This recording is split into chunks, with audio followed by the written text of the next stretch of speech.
ನೋಡ್ತಾ ಇದ್ರ national TV. ನಾನು ಅಶ್ವಿನಿ ಭಟ್.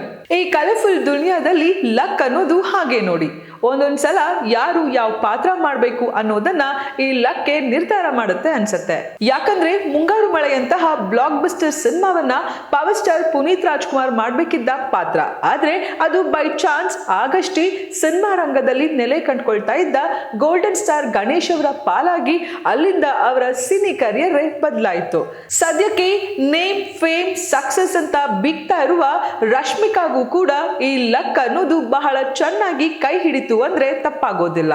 ಹೌದು, ಗೀತಾ ಗೋವಿಂದಂ ಅಂತಹ ಹಿಟ್ ಚಿತ್ರದಿಂದ ರಶ್ಮಿಕಾ ಇಮೇಜ್ ಚೇಂಜ್ ಆಯ್ತು. ಅಲ್ಲಿಂದ ನ್ಯಾಷನಲ್ ಕ್ರಶ್ ಆಗಿ ಬಿಟ್ರು.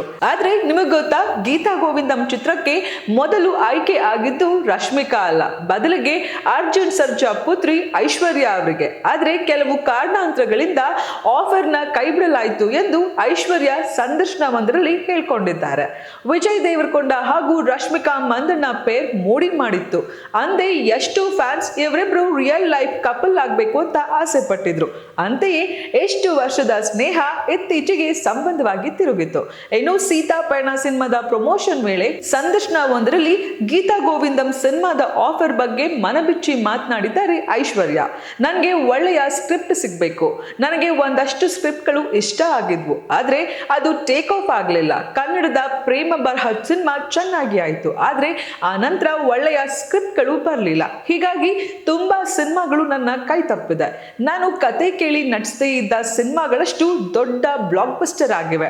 ಕನ್ನಡ ಹಾಗೂ ತೆಲುಗು ಎರಡರಲ್ಲೂ ಆಗಿದೆ.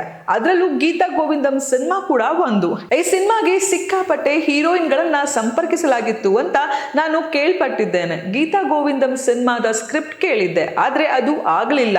ಯಾಕೆ ಅಂತ ನನ್ಗೆ ಕಾರಣ ಗೊತ್ತಿಲ್ಲ. ಆದ್ರೆ ಅದೇ ರೀತಿ ಕನ್ನಡದಲ್ಲೂ ಕೂಡ ಹಲವು ಸಿನಿಮಾಗಳು ಮಿಸ್ ಆಗಿವೆ ಅಂತ ಐಶ್ವರ್ಯ ಅರ್ಜುನ್ ಹೇಳ್ಕೊಂಡಿದ್ದಾರೆ.